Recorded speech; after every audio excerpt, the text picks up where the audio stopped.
Hello, my name is Peter Cinnamon, and you're very welcome to a podcast which is all about the Irish League, which saw a title chase stalemate on Saturday evening between the Bandsiders and the Blues, perhaps papering over the cracks of a Linfield team which just continue to stutter. Larne won't mind though, as they won again on Friday evening. Glens very much do mind about that Larne win after they lost against the league's basement side. The Pigs aren't flying just yet, but the Lurkin Blues just won a game.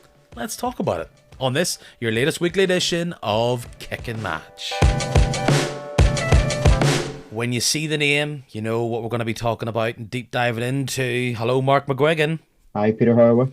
I'm doing very well. Fun few weeks on the podcast, actually. We had the quarter season catch up with the boys. Was it maybe 2-3 weeks ago? We had a bit of a championship deep dive with Barry Flynn a number of weeks ago. Did something very similar. Let's change up the language here. Let's say I put Coleraine under the spotlight with Damien Mullen last week. So if any of those things sound very flavourful, then you can go and listen to those podcasts if you haven't already after you finish this one, of course, as you and I have got 6 games to talk about, and a lot of games which I think slightly changes up things in the Irish League. But let's go to the one which was the final game of our longish weekend, and the one that has potentially the longest impact on where this league title may or may not go, and also was probably the game that mattered most across the weekend. It's a draw for you, Mark McGuiggan, but is it another weekend of despair and frustration for everybody that wears the little badge on their chest that has their lineage to the Millers? You're really drawing that out and saying we're all blue men. That's all we are. Like that's Not all all we are, yous, people. but Well, you we're all are. blue men. That's all we are. I wouldn't say it's the end of a road, but it's certainly a large road block is what we're on at the minute. Saturday was one of those games, as we have had in the last while, where we just looked second best to the opposition. I know there's been a lot of weeks recently where that has happened, but it's just not happening, just not clicking where we need it to click and when we need it to click as well, which is really difficult. And our position in the table really reflects how much of a mixed bag that we've had this season. Still got 3 games in hand against Coleraine, which makes things a little bit. Yes, why are you looking at the table right Uh, now? oh, what's wrong with that? I'm just worried. It's called worry. You have to look at the table and worry because Linfield and The rest of Lin, the league, heart bleeds for the despair Linfield fans must be going through right now. Linfield and fourth isn't a sentence that should ever exist for us as Linfield fans. We are either first or nothing else. That's all that matters for us. Um, but yeah, it's a difficult time. It's definitely not. It's definitely not dead in the water for a league title, but we're certainly making it a lot more difficult than we have to at the minute. One win in the last 5 league games. Yeah, that's where things get a bit more questionable. Dropping too many points where we could have probably picked up a few more. Certainly our performance levels haven't been where they should have been. Even from the Portadown game a number of weeks ago, that was sort of what I thought might have been a low point, but I sort of thought Solitude and last Sunday was a drab one as well. Um, we didn't help ourselves as well going into this weekend's game by ending up going to extra time against the Welders. 30 minutes in the legs that we really, really didn't need. That old adage of minutes in the legs is really tragic, but it is true. But yeah, it's just a real mixed bag at the minute. We seem to be totally predictable or totally flat. That's the two sort of moods that I'm getting from a lot of Linfield fans at the minute. Are you regressing to the mean again after a season where you're able to oust a Larne side who looked very tired and ultimately a bit aimless, and the somewhat of a, I wouldn't call it disaster, but Larne also falling away?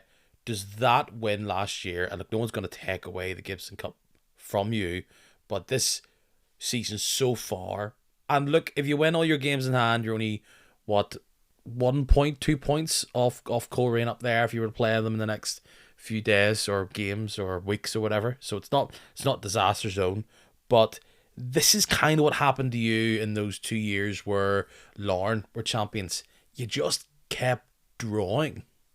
When you're looking at the table there, we've won half of our games, and that in itself is not not a good thing for a team that need to be, winning almost every other game. Sorry, more than every other game to win a league title. 6 wins, 4 draws, and 2 defeats. I think it's a good analogy, sort of those in between seasons. I really cannot have it being the in between season after Healy's first league title, where we were really, really bad, and we struggled massively. I don't think it's as low as that, but I do think there is an ability if we can grab this bull by the horns here and maybe turn it around a wee bit. There's every chance that we sort of press on and get, you know, three games in hand, as you say. But it's not points in hand. That's the thing. We really, really need to grab the bull by the horns and see where we're actually at after we're level. But I don't think we will be level for a long time. There's games being rearranged until February time or January, so it's a long, long way off actually knowing where we're going to be at that stage. But it needs to clear up soon. It needs to be sooner rather than later. Now, you're the club that did request a game to be moved, so it's not like they're all It's just true. It's happening to true. yourselves. But I know. yes, it's the champions against one of the title challengers, one of the new upstarts in the league in Coleraine, and there's no doubt we focus a lot, like I said last week on the podcast, talking about this Coleraine project. They're the story of the season. They are somewhat the new boys in town, coming in here with all their new signings, gelling very, very well. And when it comes so far to the games against the other big fours, we might call them now this season, the full time teams, and yourselves, Larne and Glentoran, they haven't totally bossed them. I think the only, do they have a victory across any of those matches against them? I can't recall one just yet. They lose to Glentoran. No, sorry, they beat Larne the first game of the season, and they draw twice and quite recently against your lot. The first one, a game up in their patch where you go 2 goals ahead and all of a sudden crisis over. But then the second half, either, well, maybe you could say it was a bit of both. Linfield take their own foot off the gas, got a bit spooked, and then Coleraine went through the gears themselves. On Saturday, it was the typical, for me, Linfield big game mentality. Let's make it the most boring first half possible. Maybe sneak a goal, which they didn't do on this occasion, but grab the lead through tentative bursts into the opposition's half and then defend for your life. And you know what? You almost got there if it wasn't for a little bit of trickery from a youngster. But sometimes those are the breaks in a big league title race, which has plenty more track ahead of us. We can all agree. But when that ball was played into the path of Shevlin, he knocks it in. Your heart must have sank, but did you feel they probably deserved that? I think I think all the managers said this as well. I think based on the first 60 to 70 minutes of play, Linfield deserved 3 points on Saturday. But as we're unfortunately made aware, a lot of the time there is 90 minutes of a football match, and that has become a real issue for Linfield. We're looking at players like Kieran Offord really only playing 70 odd minutes of a game. And as we have said before in this podcast, 70 minutes of Kieran Offord is better than 90 minutes of a lot of players. But we're ending up in a situation where we grabbed a goal on Saturday. Now, what a fantastic goal it was, by the way. It's one of those goals that is unfortunately going to be overshadowed by the result not going the way of Linfield. Really, really good goal from Fitzy. He's been one of our best players this season, I have to say. He's had a very good 2025, Yeah, must be said. 100%, 100%. The guy, I doubted him a bit. Certainly at the start of last season, I didn't think things were going as well as they should have, but he's been fantastic this year, for us. But it's Healy's style. It seems to be grab a goal and sit back and defend, and it's not how you win football matches. We're not a small provincial team that can get away with, defending for our lives and supporters being happy with, oh, just take a draw. Need to really step up and actually decide, hold on, we need to press. Our whole game plan is shown up by what happened in around 87, 88 minutes. We get a corner, we try to hold the ball in the corner. Now, for a game that had already had the goal, had numerous substitutions, had both goalkeepers down, for an extended period of time, maybe 2 minutes each at the time. That game is never going to end with a 2 minutes of additional time. It was really, really amateurish from Linfield trying to hold the ball in that corner for what, so 6 minutes added on and another two or three. You're never going to hold the ball for 8 or 9 minutes in the corner of Windsor Park. And that sort of summed up the mentality I think that Healy has instilled into this team at the minute.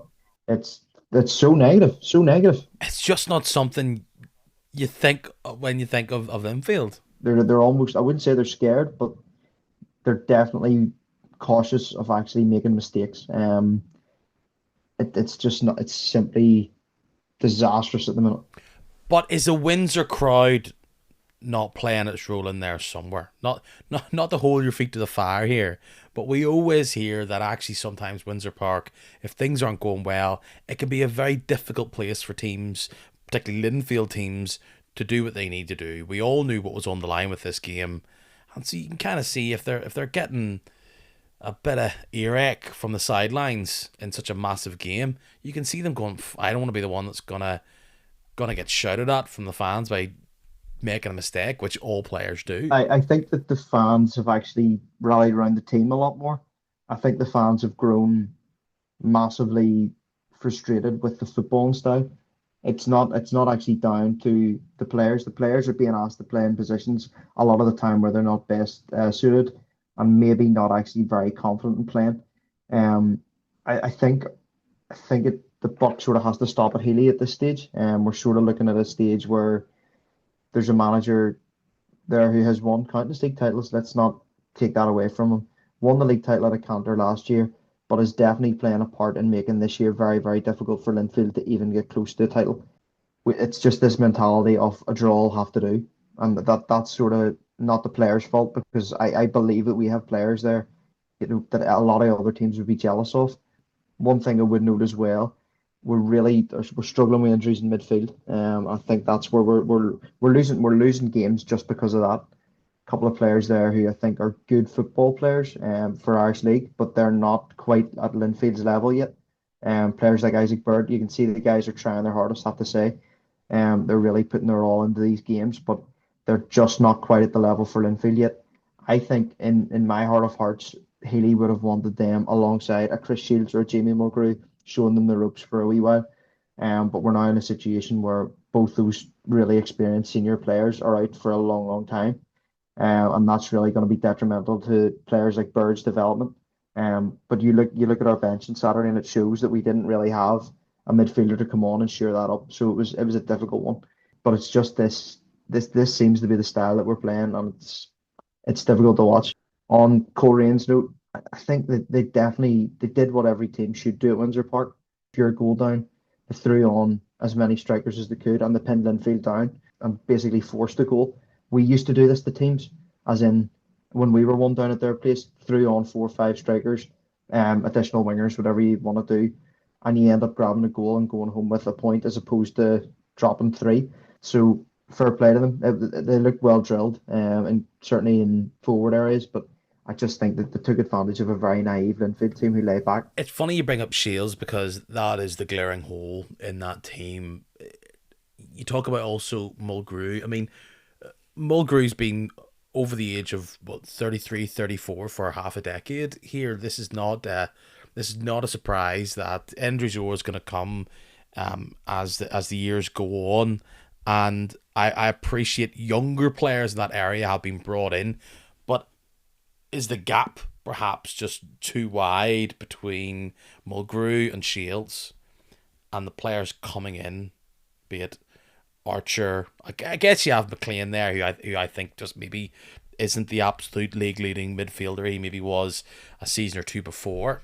But midfield seems to be an issue where you just don't have the same kind of drive or impactful engine. The Cooper thing was always going to be hard to replicate, but there's no one. If someone say, "Oh, they're really scary Linfield attackers," of course, every team would happily have Fitzpatrick in their side. You'd probably say all of them would have Alford, despite him kind of being on or off the boil. So far this season, it's looking at a team who are slightly blunt. And maybe you got to say just it's the Morrison transfer which impacts everything there when it comes to your recruitment and your team building. And I know you might say budget and just really going for it when it comes to investment in the side, but Coleraine looked to be the team with all the dangerous players, with all the attacking threat. McGuiggan seemed to just constantly be tearing your right hand side a new one, and even Patching was kind of doing bits and pieces about there. And you've always got to watch out for Shevlin, and of course this is not because of investment. I don't really know the history of this young player and where he's been and what he's been doing. He's popped up because he scored a mega goal, I think, was it there in a youth competition or in the League Cup or something. But sometimes a player like Devlin pops into your team, and you've got somebody there, 17, and for him to go, I've got all these players around me, I'm just going to do a wee turn, a wee shimmy on the ball in the box, and then thread it beautifully into Shevlin. He might be a boy. Yeah, Devlin and Shevlin might be the two that we're looking out for this season. I was talking to a friend who'd played against him in a cup game. It was their under 21s were playing their first team, and he said he was by far the very, very best player he's ever played against. Scary, scary good. Not quite sure how he's still at Coleraine, but it's one of those ones where you have a young player coming through like that, and you just have to enjoy him while he's there because there's absolutely no way that that guy's going to be at Coleraine for very long. He's so not Irish League, is No, he's he? just the absolute opposite of Irish League. He runs the way he carries, Diminutive, yeah, he tricky. carries the ball and runs like a very, very good Premier League player would run. It's quite scary. When he came on, we're just like, this shouldn't be difficult. Like he's small, he's gonna be fine. But it's what he does to those big boys at the back. So tricky, so quick. The assist against, I think it was Armagh they were playing, was absolutely ridiculous. Like there was he had no right to do what he did against against them on Tuesday night. I actually only saw that after he had destroyed us, so they have to enjoy him while he's there because he's fantastic. The proverbial Irish League striker who is going to be able to score goals whenever and however he wants. He just reminds me a lot like Andy Waterworth, I would say, in a lot of ways. Just that player who's able to maybe drift in and out of a game, not do very much, but pop up with a very, very important goal, and he's done that again. Um, I think it was made very easy for him by the lack of marking on him as well, which was a bit daft. But yeah, Coleraine well deserving of the point actually in the end. You're starting to sound a wee bit defeatist here, Mr. McGuiggan. I've been at 180 minutes of Linfield against Coleraine, and to be fair, I think that Coleraine are the better team. I think there's no way that anybody in the league can argue that if they've seen Coleraine, maybe not that day against Bangor to be fair, but if they've seen Coleraine, they're saying that Coleraine are the real deal. This was something that we talked about at the start of the season. I would say a lot of people, maybe not a lot of people, but certainly a large amount of people were sort of suggesting that Blue Men were saying, oh, it's a bit of a bluff that, oh, you're just taking pressure off yourself saying Coleraine are going to be the team to beat this season. You look at the investment, you look at the signings, you look at even the setup now. Coleraine is just it's set up for them to win a league title. We were obviously everybody at the start of the season wanted to know how it would look, how it would go. They're just ticking every box at the minute. Being able to bounce back from that blip against Bangor as well, I think that's a really big sign that they're on the ball. We sort of thought that there might be a few bumps in the road and things might get a bit funky for them, but to be quite honest, they look the real deal to me at the minute. Like, we can't just put down all of these issues with the Blues down to chicken curry here. I mean, it's you look at the team, you look at the squad, and is it a defence issue? Like, we know that Linfield aren't built to be this free-flowing, fire, speedy wingers down you and get you chasing back to your own goal.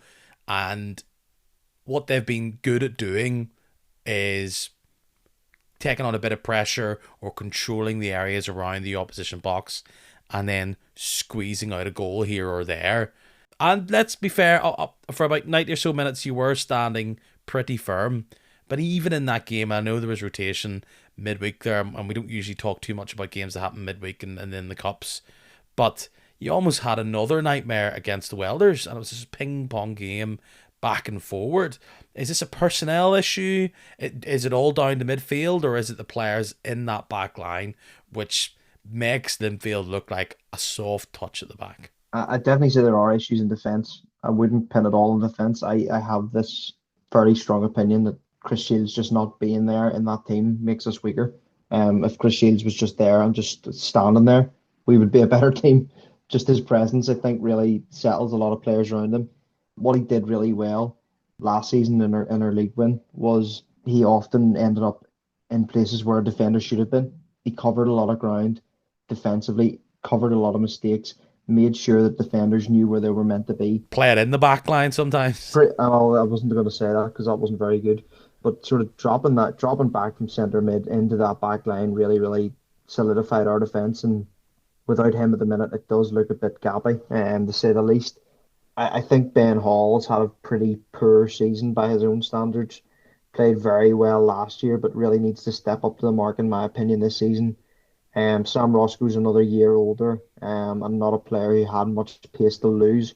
I don't think he's quite the player he was last season either. Scott Whiteside's a player who's a good squad player, but isn't going to have, if he needs to, when he's starting games, that's when you know somebody's injured usually. That's sort of what we're looking at in this stage.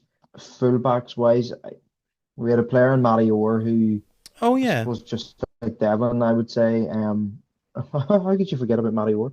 I certainly have, which is unfortunate because we really, really could do with a player like him at the minute. Losing Matty Orr, I think, was really key at the minute. He was solid. He was a 10 out of, well, he can't be 10 out of 10 every week, but he was at least a 7 out of 10 in every game he played. When Linfield played badly, I feel like Matty Orr ended up playing well somehow out of it all. We miss him. I don't know what our sort of, we're missing you in East again. Really, really injury prone, too injury prone for my liking, which is really frustrating because he's a solid, solid defender with just a lot of issues. Well, is this something that needs just a bit more tinkering, a bit more tweaking, or are we in a situation where you're looking at Linfield side, you feel like it might be another one of those, like you said it to me. I talk about the 14 title race. You say it ain't four teams. No, it's not four teams. I think Linfield are slightly outside that. I think that we're at a stage where if Linfield win the title this summer, it's a massive shock. I would nearly say the way they've started this season hasn't been good enough to win a league title. Too many draws here and there, too many points dropped. We haven't been like atrociously bad, but we just haven't been quite good enough to win a league title. I think it's Coleraines to lose at the minute. Coleraine have had a fantastic start, as we all know. I think the Glens will keep in there in sort of in their coattails. Larne are yet to have a big enough sort of bad spell to kick them out of it as well. So in my eyes, it's Coleraine, Glens, and Larne at the minute. I think Linfield really need to pull their socks up if they even want to get close to that race. Well, I'm not willing to say it's looking that bad right now, but yeah, I do see Linfield as a team who are trudging along. They are absolutely in a rut. Are you hoping for big changes despite if things get turned around? Because you can see maybe from the way the squad's been built, the players that you have there, that of course you're hoping for Alford to continue to develop. You're hoping Isaac Bird and maybe Archer are eventually going to be the next long term McLean and Shields. And everyone's very cock a hoop about Sean Brown. Johns is back in the team this season, and I think he very much kept his in it later on in that game. 100%. Like, Yep. do you look at this summer and go, we need to get better when it comes to attacking difference makers? Or do you think it's just been a bad injury situation? I think the injuries have been a massive part to playing it. You look at our bench there on Saturday and you've got youth players. You've got, Charlie Allen coming on, who's a player who's flattered to deceive, I think, for Linfield. He's been okay. He's been real good spells, but nothing much. And then our two lone players in Taylor and Yates. Um, just it's one of the. It seems to me this is one of those middle seasons. I've I don't know what you actually fix in January. I don't know whether it's Like, at what stage do you say that a season's maybe past fixing? Well, we're a long, long way off that January transfer window, and I think that you need to sort of reassess in January and see, hang on, what's actually available, or do you actually throw money at players who maybe aren't quite good enough, but you sort of need to be seen to spend money to make a change. It's going to be a difficult spell here, and if we can get ourselves out of this sort of bad patch, we'll see how we go. But there's no easy answers at the minute. I think the system's failing the players at the minute. To be quite honest, it's this whole the setup's difficult to watch. I have to say, Peter, really, really difficult to watch. I think that Reds game last Sunday was one of the worst games I've had to lay my eyes on. Tough to You're not the watch. only one saying that. Yeah, it's lethargic at times, to be honest. I think the system's really letting us down at the moment. But yeah, if that changes and we see, a bit of a spark coming again. But when you look at the guts of that team, even like it's the guts of the team that won the league at a canter last year. So if it's not the system, I don't know what it is. Well, look, we spent a lot of time talking about how good and what's going well with Coleraine last week. So I'm sorry if Coleraine fans, you're not getting a wonderful round of applause that you might have expected in such a game. But look, everything's going well. I'm sure I'll be saying very similar things week to week, as so far they look to really be taking teams apart. And you know what? Later on in that game, down to 10, then down to 9 men. If it wasn't for Johns, it could have been all 3 points, and you'd be feeling a lot more sour this week. 100%. Like, there's a lot of times in that game where Johns was keeping Linfield even within touching distance of Coleraine. Lots and lots of good chances, lots and lots of positive play from Coleraine. And sort of from as soon as Linfield scored, Coleraine turned the screw. The one thing I would be worried about, I don't think Coleraine looked great defending the set piece. I don't know how or why this is, because I feel that Charles Dunn, Lance Foster are two players that should be loving those balls coming into the box, getting their head on them, getting it up the pitch, and making things happen for them.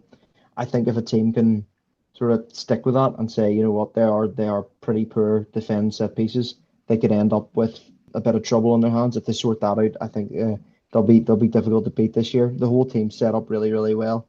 I'm really impressed with how they're playing. The two games against them in the past couple of weeks, I'd say we haven't been better than them the whole way through, but there's been spells in the game where Linfield were better. But even the strength of the bench coming on, McGregor's been class, and McManus coming on for any team, they actually should scare you. So like they've been worth their two draws against Linfield. They fought hard for them, and anybody that can do that is deserving of a pop at a league title. Are those going to be big misses? Both Hall and McGee, red cards on top of all the injuries. I do not know what our next lineup's going to be. I have no idea how we're actually going to line up system wise. I think we might only get one game bans for those because they're second yellows and they weren't dangerous or anything silly. So like, you're adding up all those things with injuries, you will be seeing a real like charity shop mashup of a Linfield team. I think our next game's against Carrick because the cancelled fixture against Dungannon this weekend. So like, I have no idea what team we're going to put out. But sure, we'll see what happens. We'll miss those two massively. I kind of love the whole yellow card because it was so dangerous at that point in time. Late, there's not really much to go there. You're risking a massive swing of points there. I kind of love it, kind of like it. Shock of the weekend. Obviously, anything that isn't a loss for Glenavon is a shock. And you know what? There's something last week. Those who listen back, when I got down to previewing the games, I was kind of hemming and Han, and David Mullen was like, "What are you talking about, Peter?" And I'm like, "Oh yeah, sure, Glenavon, Glentoran's going to win this, no bother, and there's going to be no drama." But we all saw last week, Halloween night, where Glentoran stuttered against Portadown and kind of got away with it based on a bit of a dodgy keeper. And they then go to Glenavon. And yeah, it's a bit of a weird looping ball, which then McDade scores to put them up against it. And then, oh dear, nightmare defending at the back to give them a penalty. So 2-0 down. And no matter what in this league, when you have a team like that who's going to really hunker down, it's a bit of a nightmare. And they went for it. And then, of course, they concede a third in the second half. But Glentoran, that'll be 3 massive points that they've missed out on there against the bottom side in the division. And on the opposite side, Glenavon, you win again, and I'm already getting people tweeting, Mornview Miracle, question mark? I don't know. I think The problem is for them is that, bar what happened in Larne, pretty much all the results went the wrong way. Which is the nature of what life is like when you're, 9 points off everybody. but not even 12 or 9. They're only let me see here, 16. Where am I saying 16? That's Carrick on 16. Crusaders 13, Glenavon on 6, so there's every chance. Cruise have 2.2 games in hand, so there's maybe not any chance. But can we talk about John McGovern's goal, please? John McGovern? Who's John McGovern? What am I talking about? Can we talk about McGovern's goal? Oh, Paul McGovern. Oh, right. Yes, of course. Yeah, Paul McGovern. Yes, I am a fool. Yeah, fantastic. Absolutely great goal. All over that. Dodgy defending led to it as well, though, so that sort of gave me a good laugh. Yeah, Glentoran can kind of hunker down and deal with stuff, but they're all, particularly wing back wise, it's not looking good. I mean, the James Teelan goal last week, what was that about? And it's another bad display there. That game against Portadown was a tough watch as well, I must say. Like, Cooney and Amos give you a lot going forward. Yeah, 100%. Like going forward, they're great. I think they're really, really good going forward. But you watch that third goal, and it's everything that's wrong with them. Mistakes in defence, giving it to a really dangerous player as well. Just get rid of it in that position. You're 2 goals down already, and against the team that's rock bottom of the league. We've seen there's a slip in the Glens. That game against Dungannon a couple of weeks ago, I thought that would have been the only slip for a wee while. I certainly felt like they should have won the games that they did in the Cruise, Ballymena. Portadown at home should be a tick box exercise for the Glens, but they really made hard work of it. But Glenavon, all power to them. Apparently, were absolutely fantastic on Saturday, in every way, shape, and form. Played the Glens off the park, and even though they grabbed that goal back, there's a couple. I mean, there was 4. Do we think there was 4 goals not given for the Glens as well? But fair play, Glenavon. They've stuck to their guns. New manager Bounce is still kind of going. Do we count that as going? Look, anything that isn't a loss, the way their season's been going, has to be a huge positive for them.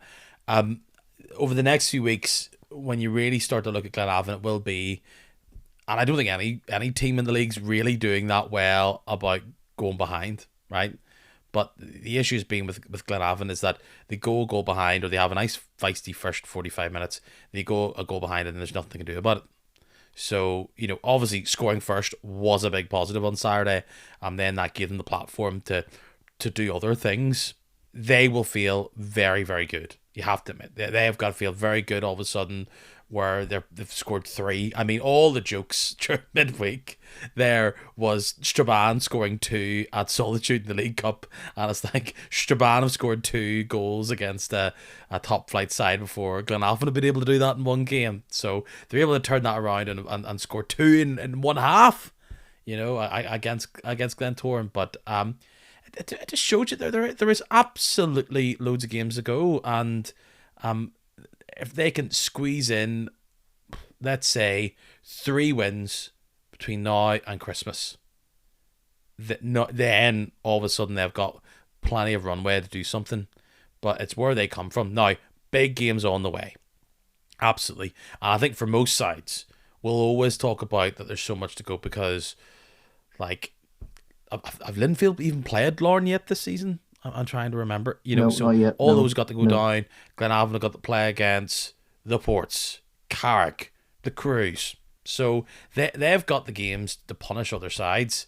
But that's a huge game for them. Glentoran, it's a sickener, but they've put themselves in a good position where now Divine's calling it a wake-up call, and that's what it needs to be.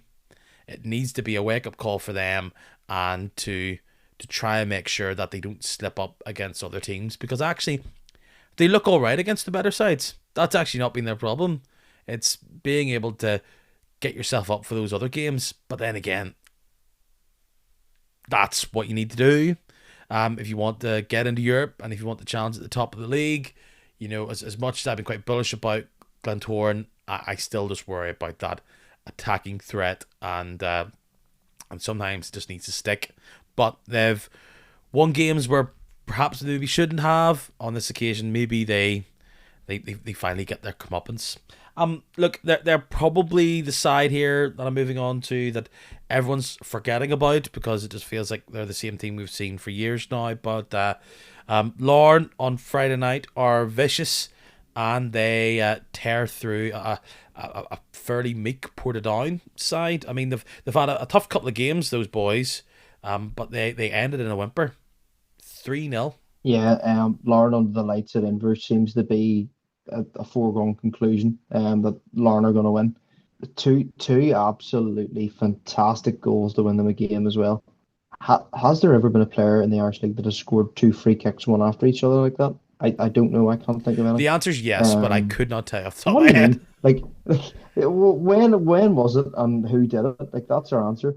That's our question. Like ridiculous goals. I think that's one thing that everybody. You're right that everybody's sort of forgetting about. Like Larne haven't really changed a lot. Those names that you're seeing score, Randall, O'Connor, players that have been there for long enough. I just I don't see where this is actually going to stop for them at the minute.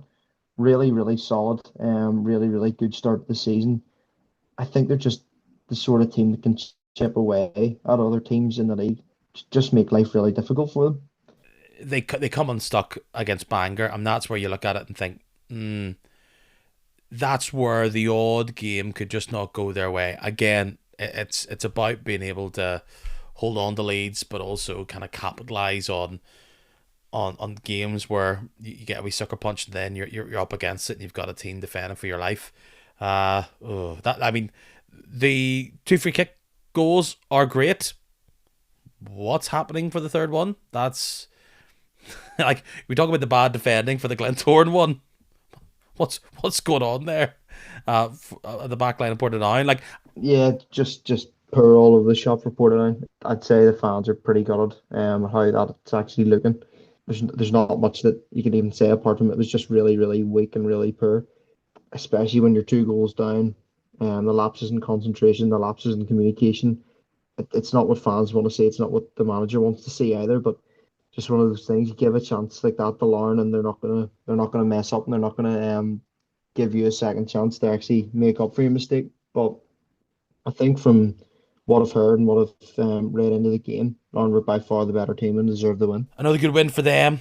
And you look around and see teams near that bottom of the league, and it's a win for Glenavon. And I said there, it's almost like bad results elsewhere for them because the team directly in front of them, yes, Portadown lose, which is probably the one bright spark amongst all that. Albeit, what is it, 9 points that's been cut down to now. So Yes, nine that's points is correct. still pretty big. But like there's two sides that are what worst defense in the league, 30 goals. Ouch. Conceded each there. But Cruz, I mean, I talked there only a couple of minutes ago about how for teams at the bottom, it's about winning those skirmishes against teams around you, and how there's almost loads of pointers creeping up now with all these teams in this big pack from about fifth down to 11th.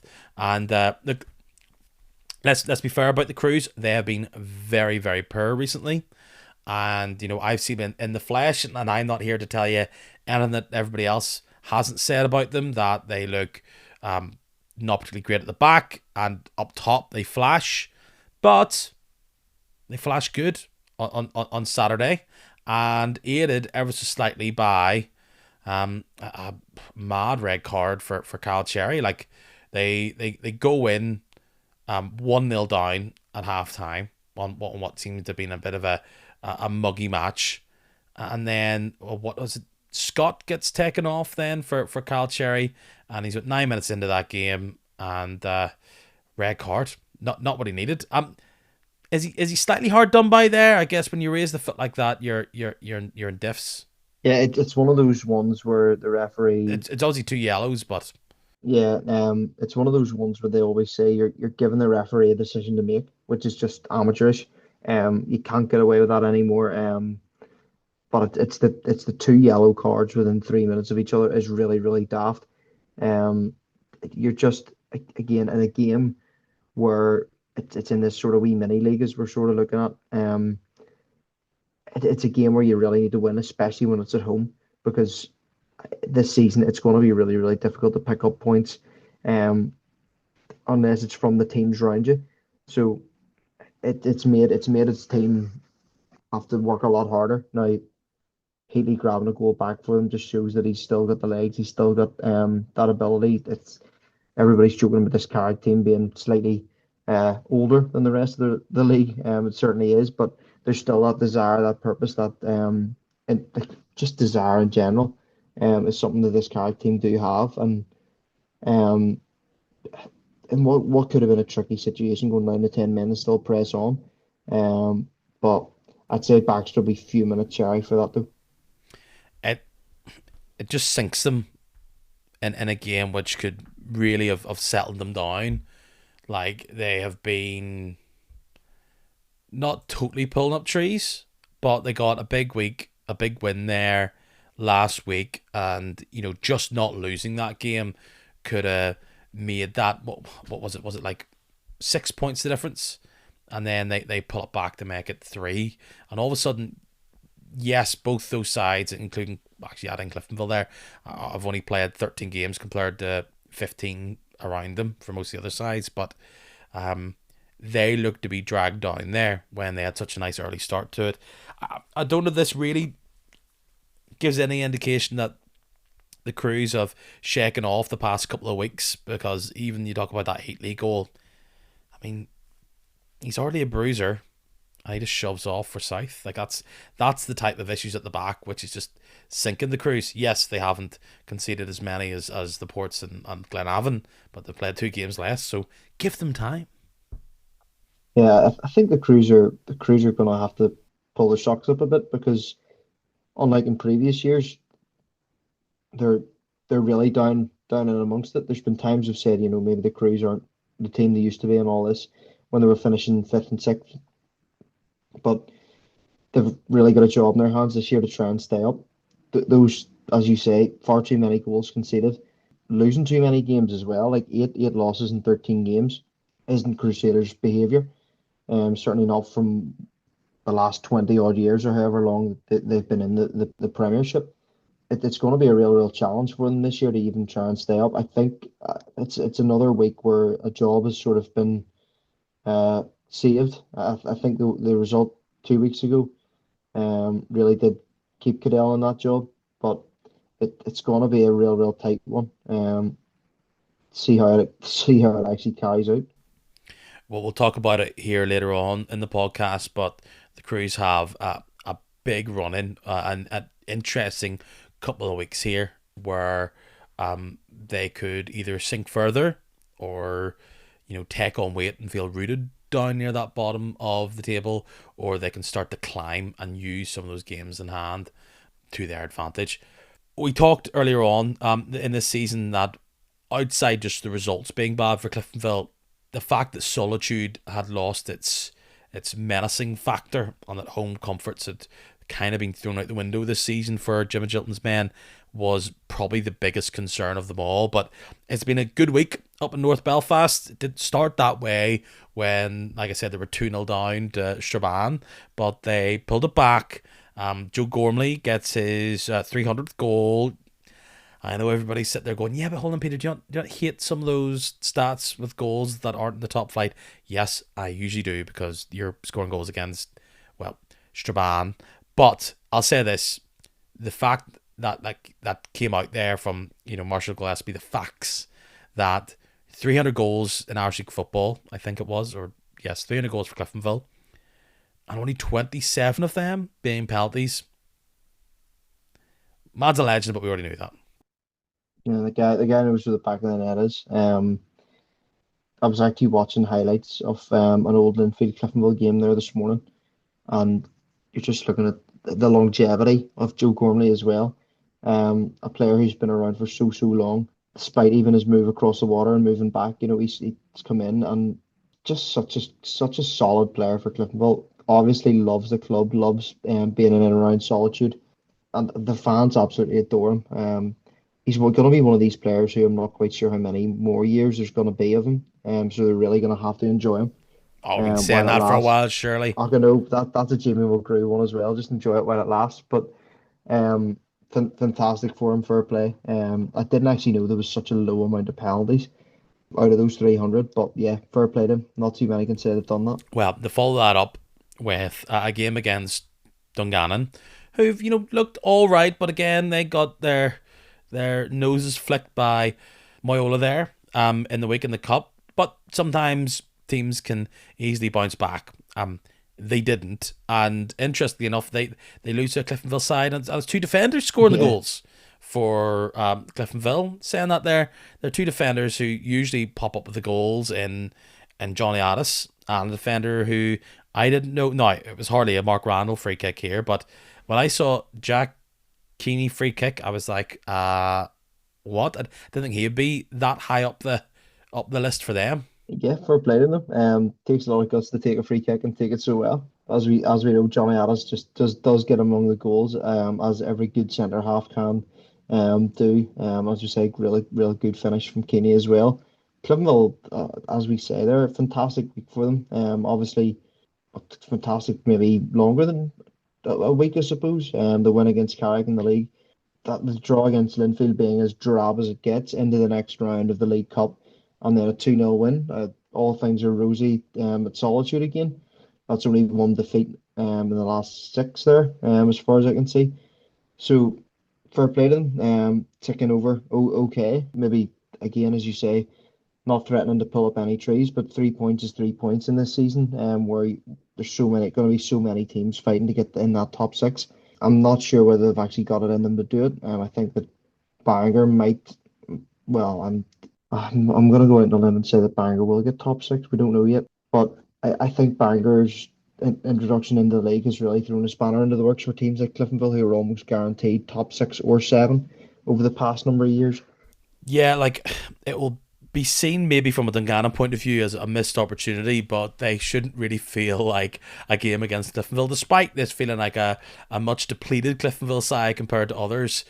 Should be such a disappointment. It's a missed chance, of course it is, but realistically, they really didn't turn up and didn't put on the same kind of level of performance, and maybe this could be the settling of the nerves for Cliftonville after a couple of weeks where they've clearly been working on being hard to beat. It was not a pretty game where Linfield went to Solitude, but to get a point there just adds their collection. Beating then Dungannon at home, that's where they can start building points and move away from this relegation mire, which they've realistically only been sitting in or sitting around because of the amount of games that they haven't played. But a big 3 points there. I'm sure fans of both of these clubs are thinking, why on earth does this game slip through the cracks? But we can spend a bit of time on it. Myself and Damien Mullen talked there last week about how for Jim Irvin there was an important set of games coming up for his Ballymena side after really struggling and getting out from those matchups against the full-time sides. Here comes an away game to Bangor, and it's time for them to put up or shut up.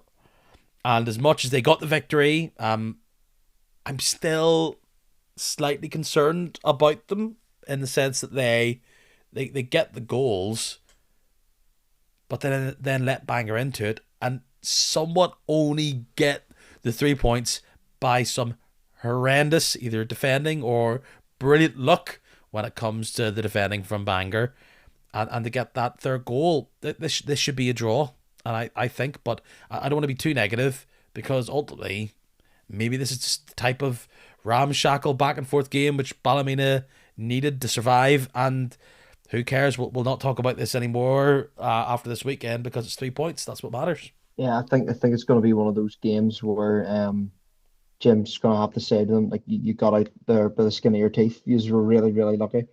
I think the goals are coming from places that we wouldn't really expect the goals to come from.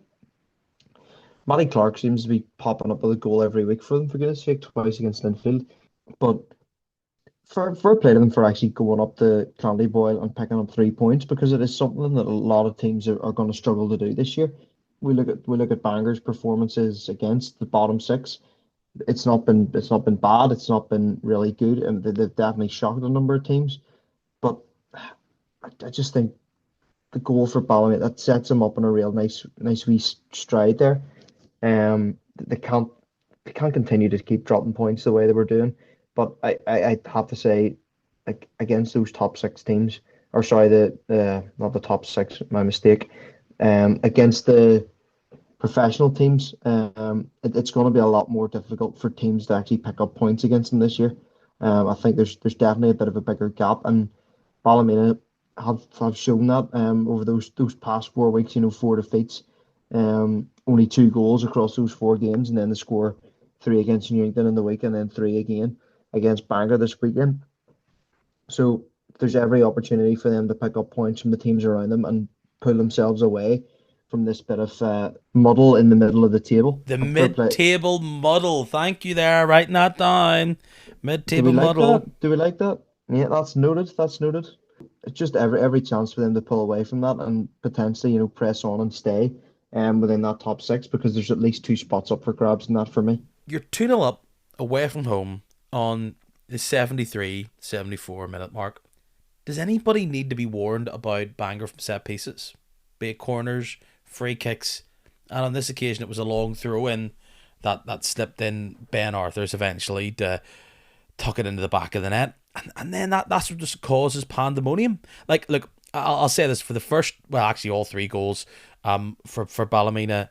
Like, at the start of the season, I predicted Bangor to be last, and obviously I wasn't the only one, but also I'm looking like I'm having egg on my face at the minute, which I probably will come the end of the season, of course, based on just how well the start of the season's been for them. But the reason, and the number one reason why I thought they were going to be around there, is because of some of the defending which we saw on Saturday. They look to be organised in these first kind of 10-12 games so far this season, and they're bullish and they're scrappy.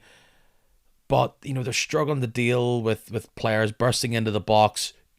Where was the wing back there for the second goal? That was the type of things I thought, oh dear, this is what could be happening week in and week out. And be it they were exhausted, be it they were just pushing on. Yeah, that third goal for Ballymena, 94th minute. Fair play to the Sky Blues to keep pushing on and pushing on. But was it 3 Bangor players that just simply couldn't get their boot onto that ball and knock it away before it drifted its way into Success Eadigan's path where he knocked in the goal? I think it was a lot of luck for Success Eating. Like, I don't know how much he knew about it. But yeah, fairly lucky on that way through. Um, I don't think we can actually say too much about Bangor's defence this year. Um, -3 goal difference for a team that's only come up from the championship after 14 games is um, certainly not a bad record. 6 wins, same amount of wins as Linfield have, albeit they've played 2 more games. But um, it's just really refreshing to see a team actually come up and pressing on. Um, I, I don't know, obviously wasn't at the game on Saturday, but if they're pressing forward to try and get that third goal for themselves, and then the mistake comes, it is what it is. I think I think there's a lot of teams in the league would be shaking Bangor's hand, Lee Feeney, and saying, you know what, you have come up and you're really pressing us this year, and you're not making it easy for teams, especially at Boy. Ballymena pull it out of the bag, get their first win in 5 league games. Yeah, an important win there. And look, I don't want to be too negative on Ballymena, but I do think they've slightly drifted through the past, let's say, 7-8 games, and disappointing for Bangor, absolutely. But they'll have plenty more chances to bounce back. We'll look ahead to this weekend, and there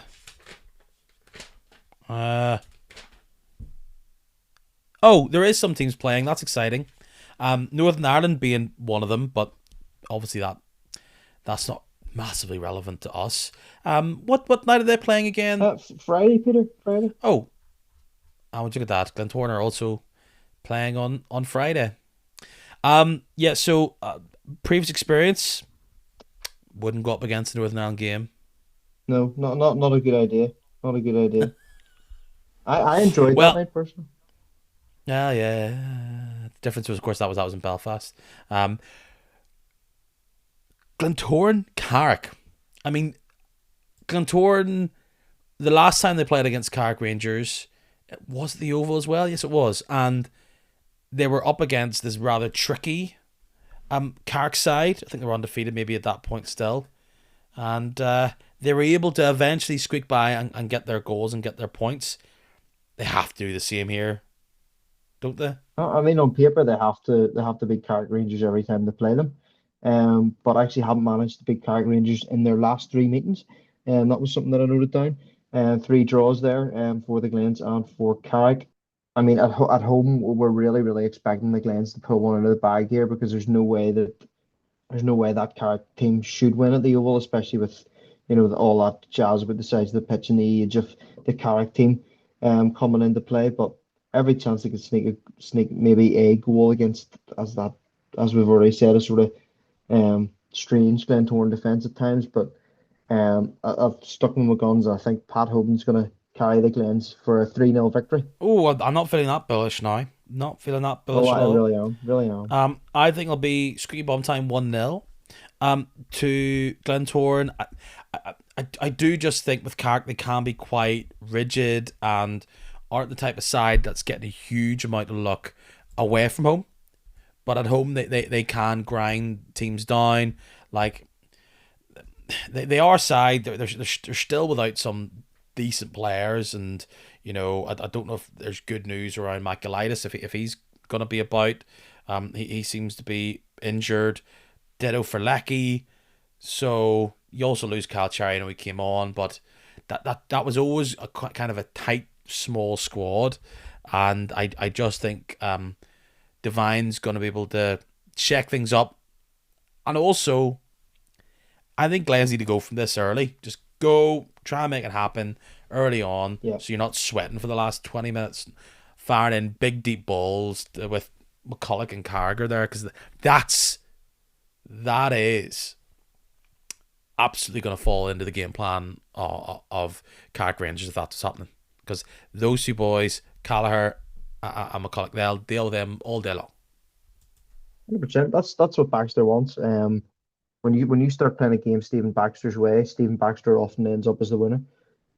So I can see the Glens having to press on, as you say, very early, getting a result there. And we saw that Portadown made it very awkward for them when they didn't actually press on. So we'll see how that goes. But my eyes, I think the Glens have got it. Maybe they can be caught once again at Glentoran, but yeah, 1-0 Glentoran there. Love both these matchups on Saturday. See if I'll make it to one of these to Crusaders Glenavon. Both teams won last Saturday. I mean, it's like 2017 all over again. Yeah, definitely. The table was the other way around, maybe. But yeah, I think this is going to be a tough one to call. Two teams, obviously, as we all know, that a lot of teams this year are just not getting the form. Glenavon especially not getting any form at all. I don't I don't see it going Glenavon's way this week, especially away from home. I think Cadell knows that this is his must win. He obviously got the win. I said early in the podcast, I said like 2 weeks ago. It was actually over a month ago, but anyway, here we go. Down at Mourneview to save himself some blushes. I think the Crews are just going to be able to edge out Glenavon, especially at home. Gonna go 2-1 Crusaders. I had it down as 2-all, and then I remembered that Glenavon can't score, so we'll go 2-all. Yeah, I'm kind of 0-0, 1-1. Sorry, 2-1, 2-1, sorry. 2-1, I'm an idiot. Oh, Yeah, really? 2-1 2-1, you're Cruise. back in the cruise 2-1 to Cruise. go back to back. I do think this is a bad matchup for Glenavon. I don't think they particularly want the tricky little delights from the Crews going at them and at them and at them. That's not their game. It's interesting. Well, it's going to be interesting how O'Connor sets this team up. Does he try and bulk out that defence and maybe catch the Crews? I mean, for Glenavon, I would probably say that this is outside of their own back line. This might be the easiest to score against, so they'll need to kind of get that attacking might that got them going there against the Glens. However, away from home, I think this could be beautifully ugly, and one of the most tense games you've ever gone to. Just the way this season has started. I'm going to go 0-0, 1-1, but I can see maybe Cruz snatched it late on. And then the other game at 3 o'clock on Saturday, Portadown host Bangor. Probably more sweaty on the Portadown side than the Bangor side. Look, it feels like Bangor are playing with house money at the minute. But when you look at the table, and yes, Bangor have played one fewer game, so they've got a game in hand. If there was to be a victory for Portadown there, they could go up to 18 points and cut that down to 1 point difference between those two. In turn, Bangor could make that a 7 points difference between one of the real teams near that bottom of the league. Are you also leaning to draw, or is there something from either side that you kind of think, I like them on a cold, probably Saturday in Portadown? Yeah, I think I'm going to go real safe and go for a draw on this one as well. A Bangor win would actually put them level with Linfield, which is quite depressing in November. But I just think it's going to be a really good game. I have this feeling that it's going to be a real humdinger of a game. I actually kind of agree with you there. Two teams that want to go for it. Two teams that know that a win's really important. Two teams that maybe defensively aren't fantastic, as we've seen. Gaps in both of their defenses over their last two games each. Obviously, the third goal in each game being a bit ropey. I've gone 2-2 in this one. I think there's goals in this, and I think it's going to be a really good game. There's a couple of suspensions. Is that because is McCarry back this game? He must And be. then is it McCulloch, and is Altentop injured, or is he also suspended? Pass, unsure. Pass. Keelan Leaper, tell me. Yeah, I think that might be a bit of a difference maker. Yeah, I just do not know, because every time I go one way or the other with this Portadown side, I kind of come up the other way. So I'm sure there's plenty of Portadown fans are saying, please say we're going to lose. Yeah, I'm going to say bonkers draw. I'm going to go 2-2, but I kind of think maybe home patch probably leans it towards Portadown rather than a Bangor victory. What a victory if it would be for Bangor. We talk about this maybe 27, 30 point mark being the one that keeps you away from any sort of relegation drama. We are approaching that halfway season point. It was only the quarter season catch up a few weeks ago, and we're not too far away here from, well, it depends if you're a Cliffville Carrick or a Cruise fan, but in a couple of weeks here we'll be on 17, 18, 19 games for these sides, and all of a sudden they've played half the season in the league. So yeah, I think a lot on the line if you're from a Mid-Ulster persuasion, but maybe that benefits Bangor, that they can play a bit more free, but they are without a win in the past 3 games in the league. Mark, always a delight, always a pleasure. My fun little game at the end of the podcast at the minute is just people early predicting the 11th place side and the best of the rest, aka 5th. There's definitely a trend of people going, the team that's currently there will be there at the end of the season. Do you want to be bold and go Glenavon for 11th? Ooh. I don't think anybody's mad enough to say that. You leave Dave Watt alone. I'm going to say Carrick 11th. I don't think they've got enough to sort of stay where they are. I think they were sort of elephant up a tree job for a while. And for 5th or best of the rest, from what I've seen, I think Ballymena grab it. Look, I was Mr. Bullish on Ballymena. I don't know. I actually look. I like the Swifts, but yeah, I can't be too freaked out by last Saturday. Junior's been the massive difference there. So yeah, totally get it. So was that elephant up a tree? Yeah, an elephant. It's an elephant up a tree. Belfast saying you don't know. You don't know how it got there, but you know it's going to fall down at some stage. Oh, come on, Peter. I'm gonna write that down. You never heard that? Surely, it's a shame. So it also sounds like an IPA brand. Can I have the elephant up tree pale ale, please? That would definitely be the ale porter. Let's be real. Mark, obviously all is not particularly well in Linfield land, but everything all good outside of Linfield land. Or Oh, do you not want to live fantastic. anywhere else that is not Linfield land? Just great, and and around Linfield land's all good. Yeah, 100%. Thank you, sir. If Linfield land was a theme park, what would be the main? What would be the main ride? The Healy merry-go-round. The Oh, that's a very good question. The Fitzpatrick free fall. Let's go for that. Who oh, I knows? like that. You like that? Look at that. Yes, probably just a big blue wheel. The shortest drop tower of all time. The Irish League free fall where you go from first to second and Yeah, everyone's and it's the worst wow. thing ever. There you go. You come for a podcast, you get free Exactly. awful jokes. But sure, that's what Shane Todd's for. Guys, until next time, and there will be a next time. Mark, I'll see you very soon. Thank you very much, sir. Chat to you later. Cheers. Thanks for tuning in. Thanks for checking it out. Thanks for listening. If you've been here for a short time, a good time, or a long time, it's great to have you on board. Would very much appreciate it if you wouldn't mind following me on Instagram, Facebook, and or Twitter. It's kick a match and all them, just one word, put a wee space if you fancy. Hopefully, the big AI brain behind those search engines will get you there. If you're listening to me on whatever platform that happens to be, Spotify, maybe it might be Apple Podcasts, you can follow this podcast. You can subscribe. It's free. It's easy. It's chill. It's pretty cool. You're going to join a club of hundreds of other people just like you, and it means you get a notification when the pod's up, just like you did today. People who subscribe. Until next time, I'll see you soon, and I will see you soon. Won't I? I will. See you in a bit.